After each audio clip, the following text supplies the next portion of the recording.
नमस्कार, स्वागत है आपका पहाड़ समाचार में। मैं हूं आपके साथ प्रिया तिवारी। शुरुआत करते हैं खबरों की। रुड़की में नारी सशक्तिकरण को लेकर किए गए एक कार्यक्रम में उत्तराखंड की राज्यपाल बेबी रानी मौर्य ने शिरकत की। इस दौरान राज्यपाल ने महिलाओं को संबोधित भी किया। राज्यपाल ने महिला संवाद में कहा कि महिलाओं को आत्मनिर्भर बनाने के लिए विभिन्न योजनाएं चलाई जा रही हैं। जो महिलाएं आत्मनिर्भर हैं उन्हें भी अन्य महिलाओं को आत्मनिर्भर बनाने में सहयोग करना चाहिए। आपको बता दें कि उत्तराखंड की राज्यपाल बेबी रानी मौर्य ने रुड़की में आयोजित इप्रो ग्लोबल लिमिटेड द्वारा महिला सशक्तिकरण कार्यक्रम में प्रतिभाग किया।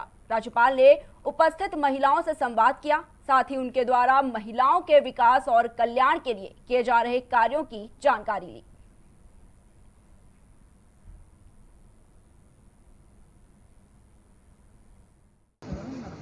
यहाँ जो महिलाएं जो विभिन्न क्षेत्रों से जुड़ी हुई हैं, चाहे वो वकील हो, चाहे वो टीचर हो, चाहे वो डॉक्टर हो या उद्यमी हो, उन सब महिलाओं से बातचीत करने आई थी। महिला एक दूसरी महिला की कैसे मदद कर सकती है, किसी महिला को कैसे आत्मनिर्भर बना सकती है, यही सारी बातें थी जो हम यहाँ बैठ के बातचीत की है। और रुड़की की जो हमारी बहनें हैं, जो गरीब बहनें हैं, उनको हम आत्मनिर्भर कैसे बनाएं, इस बात पर भी हमने चर्चा की। बहुत सौभाग्य की बात थी कि राजभवन से उठ के आदरणीय महामहिम जी किसी निजी कार्यक्रम में आई हैं, पहली बार रुड़की, और वो भी 3 घंटे का लंबे समय उन्होंने यहाँ दिया है। महिला सशक्तिकरण में महिला उद्यमियों से, महिला टीचर से, महिला अधिवक्ताओं से, एंटरप्रेन्योर से, प्रोफेशनल से वो मिल के गई हैं और बहुत प्रोत्साहित वचन उन्होंने यहाँ दिए हैं। और कुछ प्रेरणा ऐसी मिली है कि हम इप्रो ग्लोबल लिमिटेड के माध्यम से बहुत अच्छा काम महिलाओं के उत्थान के क्षेत्र में। बढ़ते अगली खबर की ओर। रोशनाबाद में समाजवादी पार्टी के कार्यकर्ताओं ने वसीम रिजवी के विरुद्ध कार्रवाई करने को लेकर महामहिम राष्ट्रपति के नाम अपर जिलाधिकारी को ज्ञापन सौंपा है। समाजवादी पार्टी के कार्यकर्ताओं ने लखनऊ के वसीम रिजवी द्वारा पवित्र कुरान शरीफ के विषय में सुप्रीम कोर्ट में दायर याचिका को तुरंत खारिज किए जाने तथा महामहिम राष्ट्रपति से समाजवादी पार्टी के पूर्व जिलाध्यक्ष मौसम अली ने वसीम रिजवी को तुरंत गिरफ्तार कर उसके खिलाफ कड़ी कार्रवाई करने की अपील की। और वहीं समाजवादी पार्टी के पूर्व जिलाध्यक्ष मौसम अली ने कहा कि वसीम रिजवी जैसे लोग अपने राजनीतिक फायदे के लिए मजहब को भी कुछ नहीं समझते। वहीं हाजी खालिद ने कहा कि महामहिम राष्ट्रपति से हमारी विनती है कि वसीम रिजवी को पद से मुक्त कर जल्द से जल्द गिरफ्तार कर दिया जाए।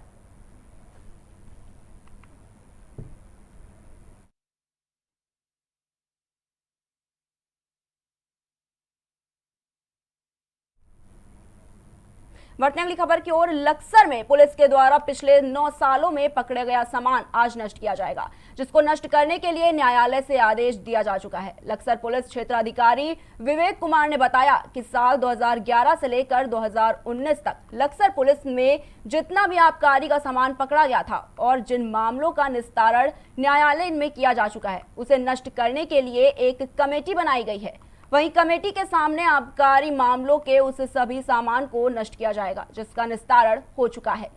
काफी समय से यह मामला लंबित पड़ा था और इसका निस्तारण किया जा रहा है।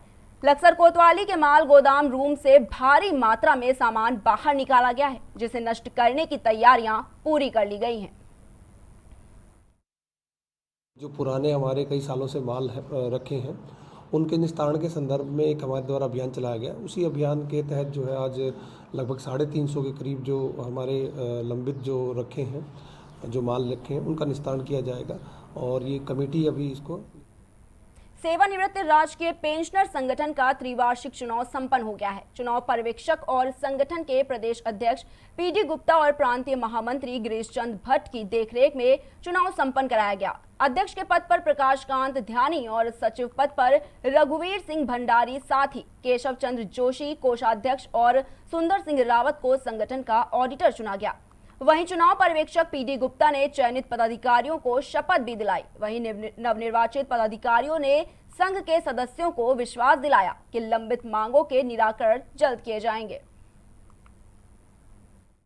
अगर शाखा सक्रिय होंगी, पदाधिकारी सक्रिय होंगे, तो निश्चित रूप से ही शासन हो, सरकार हो, विभाग हो, उसको झुकना पड़ेगा। जैसा कि अभी 1/16 से जो वेतन वृद्धि हुई थी और उसमें सरकार नहीं देने को तैयार थी, लेकिन इस संगठन के बल पर 1/16 से अक्टूबर 2018 तक का एरियर एक।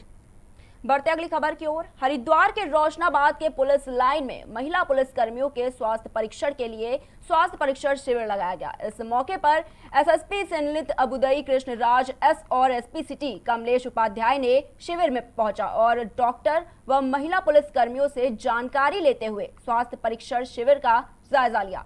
एसपी सिटी कमलेश उपाध्याय ने बताया कि हरिद्वार पुलिस लाइन में कई अस्पतालों के सहयोग से एक निशुल्क मेडिकल कैंप आयोजित किया गया, जिसमें महिला पुलिस कर्मियों का स्वास्थ्य परीक्षण किया गया और दवाइयां मुफ्त में दी गई। अब लगातार ही मौसम बदल रहा है, जिसके चलते थोड़ी लापरवाही हो जाती है, तभी हमारे शरीर में कई तरह के रोग पनपने लगते हैं। ऐसे में इलाज के साथ साथ बचाव भी जरूरी है। सुधा मैडम का इनिशिएटिव है, जिसमें उन्होंने कहा कि महिलाओं के स्वास्थ्य के परीक्षण किया जाना चाहिए। उसमें सभी जो महिला कर्मचारी हैं, ऑफिसर्स हैं, उनका भी हो रहा है और साथ में जितने भी हमारे बाकी स्टाफ हैं, उनके जो महिला परिजन हैं, उन लोगों का भी इसमें निःशुल्क टेस्ट किया जा रहा है। और इसमें सभी का टेस्ट किया जा रहा है, चाहे वो ब्लड टेस्ट से रिलेटेड हो, वो ब्लड प्रेशर, शुगर, और साथ में इसमें मेमोग्राफी भी कराई जा रही है, पेप स्मेयर हो रहा है।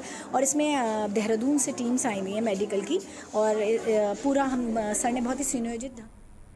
बढ़ते अगली खबर की ओर। लक्सर के भीकमपुर इलाके को जो अवैध खनन का गढ़ माना जाता है, ग्रामीणों द्वारा पिछले कुछ समय से पुलिस को लगातार अवैध खनन कर राजस्व चोरी करने के मामले की शिकायत मिल रही थी। वहीं लक्सर पुलिस को मुखबिर ने सूचना दी कि जो बिल वाहन चालकों के पास पाए जा रहे हैं, उनमें से ज्यादातर बिल ऐसे हैं जिन्हें फर्जी रूप से तैयार किया गया है। वहीं इस मामले की सूचना मिलते ही लक्सर पुलिस हरकत में आई और उन्होंने एक टीम गठित कर बीती रात भीकमपुर की ओर से आ रहे ट्रैक्टर को रोक लिया। पुलिस के अनुसार उक्त ट्रैक्टर पर 2 व्यक्ति बैठे हुए थे। ट्रैक्टर ट्रॉली में रेत भरा था। वहीं चालक से पूरे मामले की गहनता से पूछताछ की गई तो उसने बताया कि उसे फर्जी बिल स्कैन कर दिया जाता है। उसके बाद ट्रैक्टर चालक द्वारा बताई गई जगह पर छापा मारा गया और वहां से एक व्यक्ति गिरफ्तार किया गया, जिसके पास से एक लैपटॉप, एक फर्जी बिल, एक स्कैनर प्रिंटर, एक इंटरनेट डिवाइस बरामद की गई है। इस तरह की जो सूचना मिली हमें कि जो ट्रैक्टर ट्रॉली जो है अवैध खनन में जो चल रही है, और साथ ही साथ अवैध खनन के साथ साथ इनका जो ईर बनना है, ये फर्जी ईर बनने लेकर ये ऐसी आवाजाही कर रही है। इस सूचना पर जब हमने इसको वेरीफाई किया तो जो ईर बनना है उसका वो फर्जी मिला, और फर्जी मिलने पर हमने इसको सीज भी किया और मौके से जो ड्राइवर है उसको गिरफ्तार किया। और पूछताछ से एक दूसरे व्यक्ति का नाम का खुलासा हुआ, मेहताब का, जो इस तरह के जो रमन्ने, फर्जी रमन्ने जो बनाता है। इस मामले में मेहताब से और भी पूछताछ की जा रही है और ये नेटवर्क कैसे, कहाँ तक कितना फैला है और कितनी और इसमें संलिप्तता है, इस बारे में जो इसके कंप्यूटर, हार्ड डिस्क वगैरह। बढ़ते अगली खबर की ओर। पिछले दिनों नगर निगम बोर्ड बैठक में आए ऑरेंज सिटी का प्रस्ताव अब चर्चा में है। ऑरेंज सिटी के प्रस्ताव का विवाद इतना बढ़ गया कि भाजपा के करीब 2 दर्जन पार्षदों द्वारा प्रेस वार्ता आयोजित की गई। प्रेस वार्ता में नगर निगम के भाजपा पार्षदों द्वारा कहा गया कि ऑरेंज सिटी के प्रस्ताव को लेकर उनका कोई विरोध नहीं है, बल्कि भगवा रंग उनको भी पसंद है। प्रस्ताव का विरोध इसलिए किया जा रहा है कि बजट के अभाव में विकास कार्यों को रोका गया है, इसलिए जब पर्याप्त बजट होगा तब इस तरह के प्रस्ताव पास किए जाने चाहिए। वहीं प्रेस वार्ता के दौरान पार्षदों द्वारा नगर निगम के विकास कार्यों पर भ्रष्टाचार के कई गंभीर आरोप भी लगाए गए। तो बोर्ड की बैठक हुई थी, उसमें महापौर द्वारा एक प्रस्ताव लाया गया था भगवा सिटी का। उस प्रस्ताव को लेकर नगर में महापौर जी द्वारा और कुछ लोगों द्वारा ये भ्रम फैलाया जा रहा है कि भाजपा के पार्षद उस प्रस्ताव के खिलाफ थे।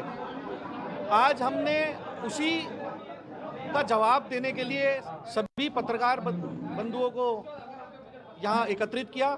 हम सभी भाजपा के ज़्यादा से ज़्यादा पार्षद, आज आपने देखा हम सब यहाँ मेजोरिटी में थे और सभी ने एक स्वर में कहा हम भगवे के समर्थक हैं, लेकिन कुछ तकनीकी समस्याएं हैं, क्योंकि आज भी नगर निगम ऋषिकेश को नगर पालिका का ही। कुंभ मेले की कवरेज के लिए मीडिया सेंटर बनकर तैयार हो गया है। सूचना एवं लोक समर्पण विभाग, संपर्क विभाग द्वारा हरिद्वार के चंडीदीप नीलधारा में 2.6 हेक्टेयर एरिया में ये मीडिया सेंटर स्थापित किया गया है। इस मीडिया सेंटर में सभी अत्याधुनिक सुविधाएं जैसे मेले के लाइव प्रसारण के साथ ही विभिन्न स्थलों पर camera, optical fibre, broadband connection सहित आवश्यक कंप्यूटर सॉफ्टवेयर तथा आवासीय सुविधाएं उपलब्ध है। हरिद्वार महाकुंभ मेले के नोडल अधिकारी मनोज श्रीवास्तव ने बताया कि देश विदेश से आने वाले प्रेस प्रतिनिधियों को मीडिया सेंटर में किसी भी अपने कार्यक्रम रिकॉर्ड करने की सुविधा स्टूडियो में मिलेगी। यहाँ बने प्रेस कॉन्फ्रेंस हॉल में अति विशिष्ट अतिथियों के साक्षात्कार भी करने का अवसर मिलेगा। में अत्याधुनिक जो फैसिलिटीज़ आपको दी जा रही है, रहने की भी सुविधा दी जा रही है और आपको यहाँ पे लाइव कवरेज की व्यवस्था जो एफटीपी सर्वर से आप उस सर्वर से लेके कोई कहीं भी घर पे भी रहे तो उसको लाइव कवरेज का कंटेंट मिल जाएगा, जिससे अपना वो लाइव कवरेज कहीं से भी कर सकता है। एक स्टूडियो यहाँ बनाया गया है और यहाँ सर्वर रूम बनाया गया है और वर्किंग स्टेशन बनाया गया है, जहाँ पे लैपटॉप की सुविधा और कंप्यूटर की सुविधा और रिसेप्शन और गाइडलाइन, मतलब आपको कोई मदद हो रही है तो हरिद्वार के टूरिज़्म के संदर्भ में कोई जानकारी चाहिए अथवा हरिद्वार के कुंभ के बारे में कोई जानकारी चाहिए, यहाँ एक इंफॉर्मेशन। पहाड़ समाचार में बस इतना ही। देश दुनिया की तमाम बड़ी खबरों को देखने के लिए देखते रहिए प्राइम टीवी।